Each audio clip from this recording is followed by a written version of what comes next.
এই জুলাই জাতীয় সনদ 2025-এর সকল দফা এবং অঙ্গীকারনামা শতভাগ আমরা পরিপূরণ করতে অঙ্গীকারাবদ্ধ, প্রতিশ্রুতিবদ্ধ।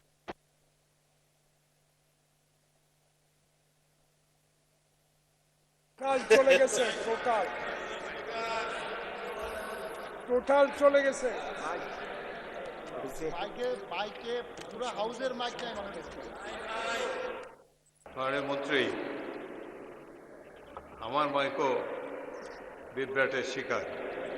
আপনি তো মোটামুটি বলেছেন।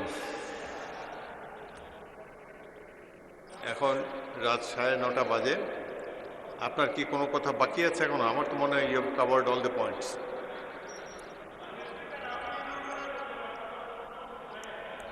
এটা হয়তো রেকর্ড হবে না, তবে যা বলতে চাই তা বলি।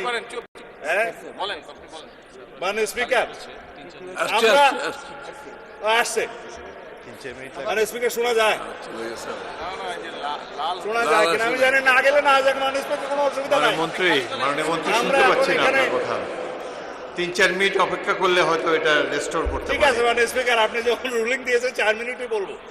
মাননীয় স্পিকার, সারাদিন বলে যে অনেকে সারা রাত রামায়ণ পড়ে সকালবেলা এখন আমাদেরকে, আমার মনে হয় সব পয়েন্টে আপনার বলা হয়েছে। এখন আমি কনক্লুড করে দিই। আমি বলতেই পারলাম না, আপনি কেমন বলা হয়। আরে ভাই খালি গলায় বলতে। আচ্ছা ঠিক আছে মাননীয় স্পিকার, আমাকে একটু ইন্টারফিয়ার না করলে আমি বলতে পারবো। গড়িটা এখন থেকে শুরু করে। এখন 7 খণ্ড রামায়ণ পড়ে যদি সকালবেলা আমার বন্ধুরা বলে সেই অবস্থায় হয়ে যাচ্ছে। কোথায় জুলাই আদেশ আর কোথায় জুলাই সনদ?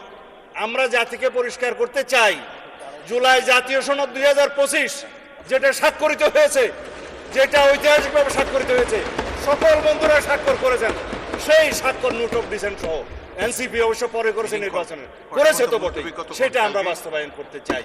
যেটা বলছে যে জুলাই আদেশ, ইট ইজ নো অর্ডার, এটা লেজিসলেটিভ ফ্রড, এটা কালারেবল লেজিসলেশন, এটা ফ্রড অন দি কনস্টিটিউশন, সেটা কোনো অর্ডার নাই। আমার এক বন্ধু বললেন রাষ্ট্রপতিকে আমি ফোন করতে পারি কিনা। আপনিও তো ফোন করতে পারেন। কে বলছে রাষ্ট্রপতির সাথে জনগণ কথা বলতে পারবে না? এটা তো এমন বিষয় না যে রাষ্ট্রপতির সাথে আমরা কথা বলতে পারবো না। দেশেরই তো রাষ্ট্রপতি, আপনারা তো তার কাছেই শপথ নিয়েছেন এক সময়, কেউ কেউ উপদেষ্টা হিসাবে। আমরা মাননীয় স্পিকার এখানে সংবিধান মেনে এসেছি। জিজ্ঞেস করুন প্রত্যেকটা সদস্যকে, তারা যে ফর্মে শপথ নিয়েছে, এটা 148 অনুচ্ছেদ অনুসারে 3য় তফসিল অনুসারে ছাপানো শপথ। যার কাছে শপথ নিয়েছে সংবিধান অনুসারে, তার কাছে শপথ নেওয়ার কথা। যার কাছে স্পিকার, ডেপুটি স্পিকার নাই, প্রধান নির্বাচন কমিশনের শপথ নিয়েছে। এটাও এখানে আমরা সংবিধান মেনে এসেছি। আমরা এখানে এসছি, এই সংসদে সেশন ডিক্লেয়ার করেছে রাষ্ট্রপতি, এটাও সংবিধান অনুসারে এখানে রাষ্ট্রপতি ডিক্লেয়ার করেছেন, স্থান নির্ধারণ করেছেন।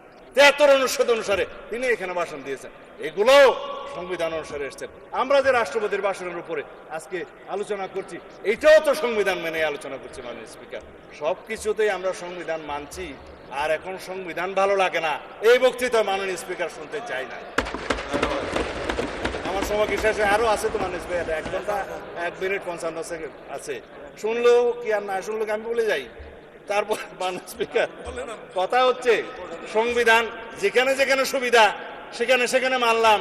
সংবিধান মানতে মানতে সাংবিধানিক উঠে নির্বাচিত হয়ে এখানে আসলাম, সাংবিধানিকভাবে শপথ নিলাম, সাংবিধানিকভাবে এখানে আলোচনা করছি, সাংবিধানিকভাবে এমপি হয়েছি এবং সংবিধান অনুযায়ী এখানে আলোচনা করছি, সমস্ত কিছু রুলস অ্যান্ড প্রসিডিওর মানছি।